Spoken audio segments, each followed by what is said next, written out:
আসমান আল্লাহ বানাইছেন কুন ফায়াকুন হইলা, ফেরেশতা আল্লাহ বানাইছেন কুন ফায়াকুন হইলা, জমিন আল্লাহ বানাইছেন কুন ফায়াকুন হইলা। কিন্তু আমারে আপনারে আল্লাহ পাক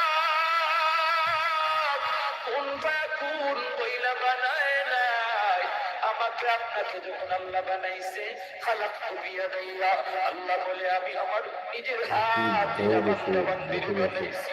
কারণ এই চেহারার মধ্যে এত দামি কপাল, ওই কপাল দিয়া বান্দা আমার কুদরতি কদমে সেজদা দিবে।